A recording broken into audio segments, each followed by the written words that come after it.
Again, it's Monday again. All the best to our weekday, the rest of the week.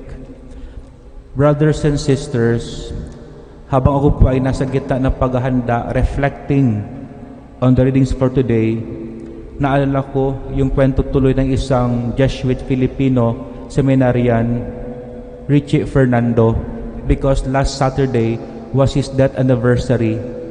Supposedly he was, sana dapat, kung today, he is already 50 years old.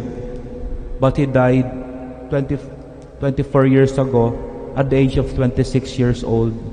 He died on October 17, 1996.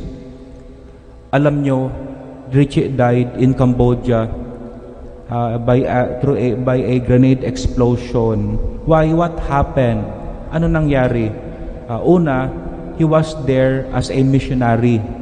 Exposure, kasi seminarista pa lang siya that time. Pangalawa, nandun siya, he was assigned sa isang school, technical school. Parang sa atin ay yung nag-offer ng mga basic on giving technical skill, pag-ayos ng radio, pag-drive, pag-ayos ng mga makina. Parang TESDA sa Pilipinas. Kaso yung forte ng school na yon, ang didevelop niya, yung mga victim ng landmine, yung mga naputulan ng paa, mga disabled persons. Pangatlo kasi, meron doon isang estudyante na na-kick out.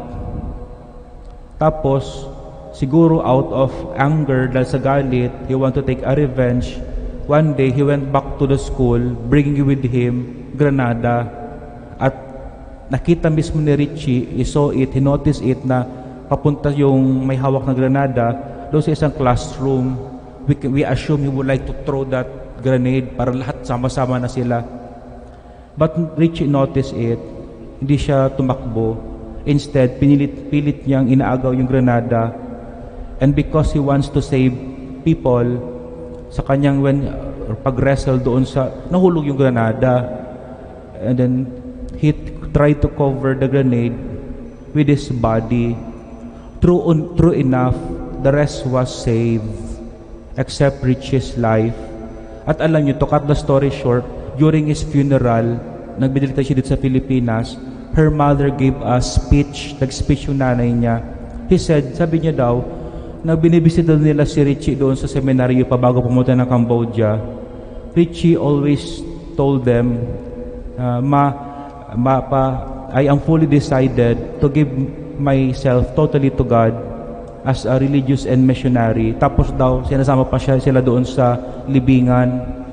Pinapakita yung libingan. That graveyard, I will be buried there. Ibig sabihin, Richie was looking forward to give his full life to Jesus. At sa funeral speech na nanay niya, sabi niya, Richie is now with God.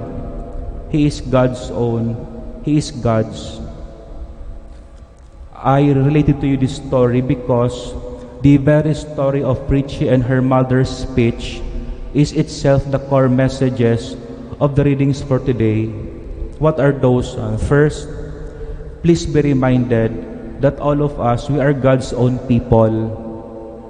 So we have to live with our calling as children of God. Sabi po sa first reading, ay sa Salmo, know that the Lord is God. Sabihin dapat, alamin mo na itong ating Panginoon, ang iyong Diyos mo, sa Tagalog. According to St. Thomas Aquinas, sa kanyang libro na Summa Theologica, sabi niya daw, bilang mga likha ng Diyos, our primary responsibility is to be able to know and recognize God as our God. We have to give due to our God by recognizing Him as our God. Kasi when we say God means that He is the cause, that He is our beginning and source of our life, the one who moves us. St. Thomas calls the word activator. We will not be activated without somebody activating us. The Lord is the one who brought us into existence and gives purpose for our living. And without God, we are not here. We are here on earth because someone planned us, designed us, and made us out of nothing. And this is what St. Paul calls in the first reading, grace. Made us out of nothing. Wala tayo dito, but the Lord willed that we will be here. You call it grace. Na tayo ay ginawa at binigyan ng buhay. Kaya po sana, ang tawag po ng pagbasa ngayon, sana huwag tayo makakalimot na makakilala at magbigay ng papuri at pasasalamat. Sabi nga sa Salmo, know that the Lord is God. He made us.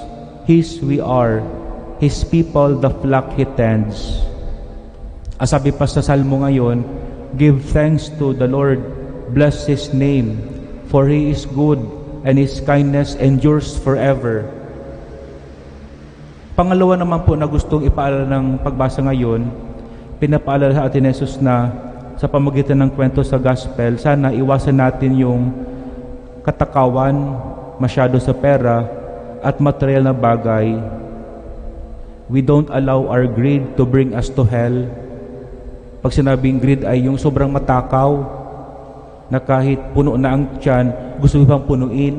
Parang yung sa gospel ngayon, nang marami siya, nakita niya maraming bunga, yung kanyang vineyard, ang naisip niya, magpatayo na mas malaki pang storage room to enjoy only it for himself. Instead, we have to use our money and resources to bring us to heaven. And how?